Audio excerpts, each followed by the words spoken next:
Hello, this is the Radical Reviewer, taking a look at A People's History of the United States by Howard Zinn, HarperCollins Publishing, 2003 edition.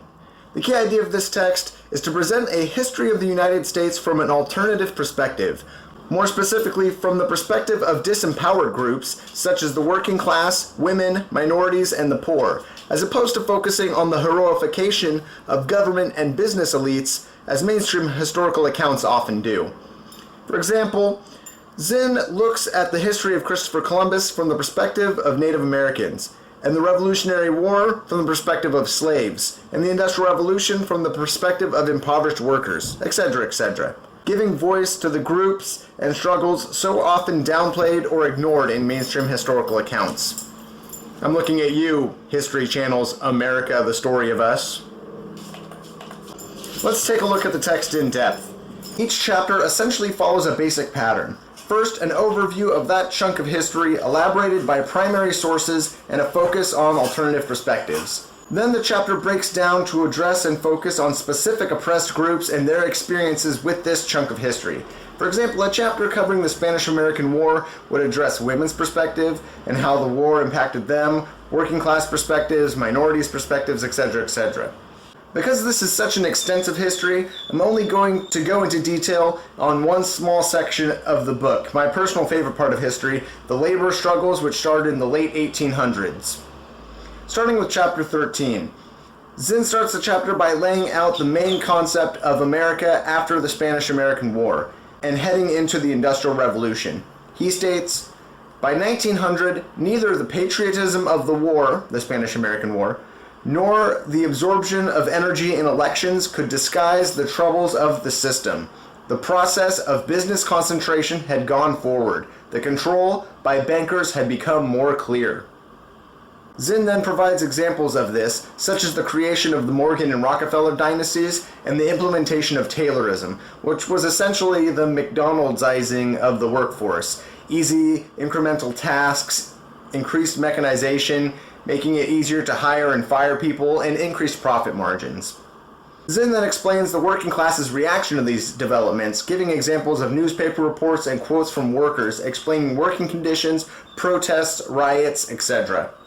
Zinn goes from this information to address the experiences of minorities in this period, and he critiques the white male-dominated business unionism of the ALF as compared to the gender, race, and skill-based openness of the radical unionism of the IWW. A great work specifically about this difference and the history of it is the book The Rise and Repression of Radical Labor by David Fussfield. But Zinn's analysis is very important here because it places this struggle within the context of the entire overarching U.S. history. Zinn explains how business and government got together to crush radical labor with free speech laws in Montana, Washington State, California, etc., in which IWW members were arrested in such mass that jails were overcrowded and many of the laws had to be changed. Zinn then talks about the experiences of women and children, for example, the harsh conditions in garment factories, and citing a specific incident in Lawrence where families tried to send their children out of the city so that the strike could continue, yet large groups of women and children were beaten wantonly by police officers. Zinn then talks about the split between women suffragists and socialists, because some people thought that voting in the current system was pointless, so all efforts should be to change the system of government, while others thought that if you want to change government, giving women the right to vote will make change because they will vote for that change. Radical thinkers of the time are quoted at length. Emma Goldman, for example, stated, "Her development, her freedom, her independence must come from and through herself. First, by asserting herself as a personality. Second, by refusing the right to anyone over her body. By refusing to bear children unless she wants them. By refusing to be a servant to God, the state, society, the husband, the family, etc. By making her life simpler, but deeper and richer. Only that, and not the ballot, will set women free." Helen Keller is also quoted at length, stating, "Our democracy is but a name. We vote? What does that mean? It means we choose between two bodies of real, though not avowed, autocrats. We choose between Tweedledum and Tweedledee." Following the tradition of other chapters in the book, Zinn makes his way from talking about workers in general to talking about minorities and children and female workers and their struggles during this same period. The progressive age, as it's called, is progressive because it is when graduated income tax was started, Federal Trade Commission was started, the NAACP, etc., etc. Yet Zinn reminds us, what is clear in this period to blacks, to feminists, to labor organizers and socialists was that they could not count on the national government.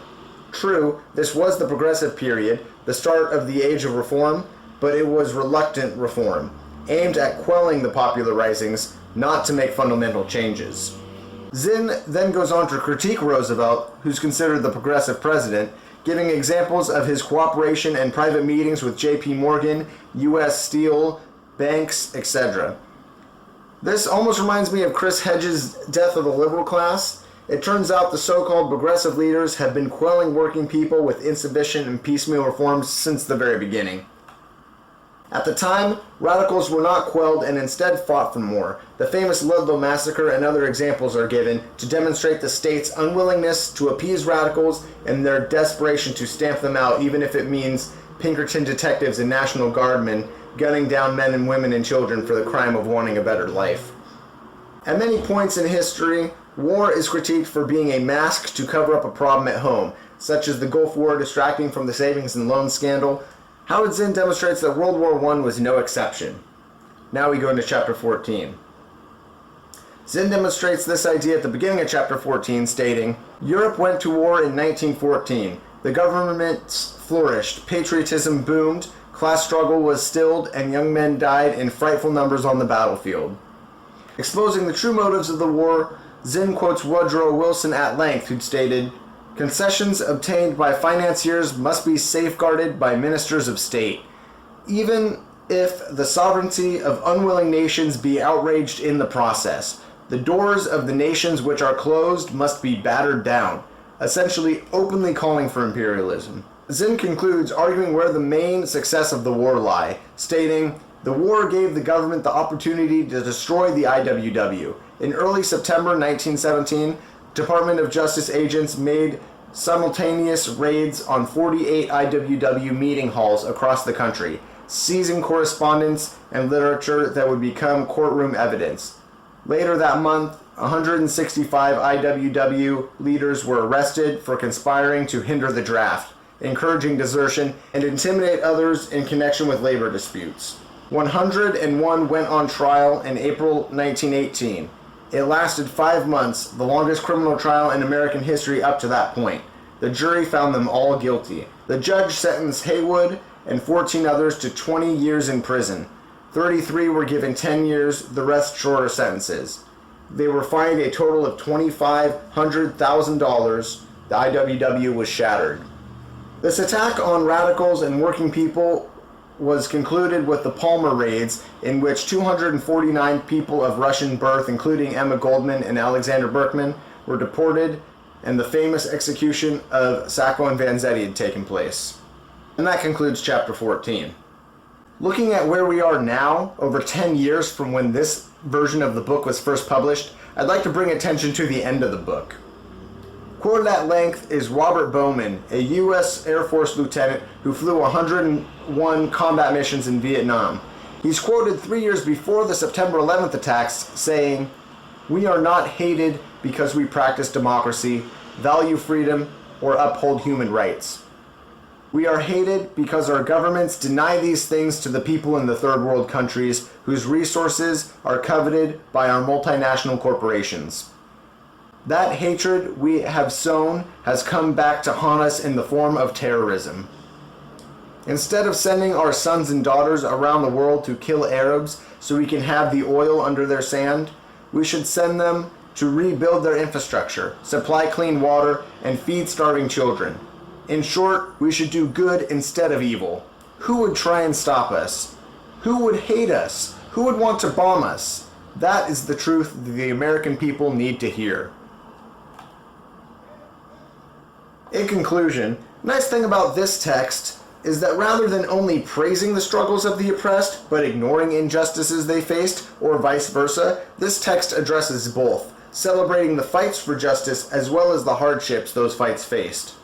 Something else that sets this book apart from others, structurally, is that the Civil War, imperialism, westward expansion, etc. are frequently addressed for their long-spread implications rather than being restricted to their specific chapters, as mainstream histories often do.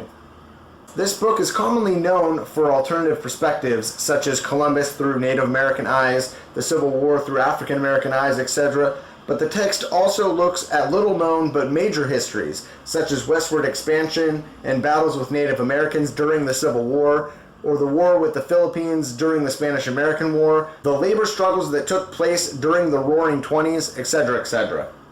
Although the book has been heavily criticized for being one-sided, Zinn has responded to this criticism, arguing, "You can't be neutral on a moving train." And I would argue, too, as Michael Prenti has argued in several lectures, it's not that these authors are refusing to give so-called both sides. It is that the public at large has always and repeatedly heard one side, and these lone counterpoints stand out in opposition, providing a much-needed alternative perspective. And this often makes people uncomfortable and feeling as though their personal beliefs have been challenged.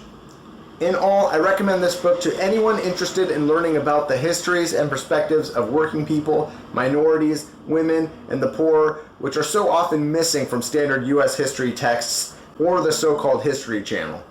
If you're interested in radical theory, looking for a book recommendation or whatever, you can get your radical book reviews here with the Radical Reviewer. Thanks for watching.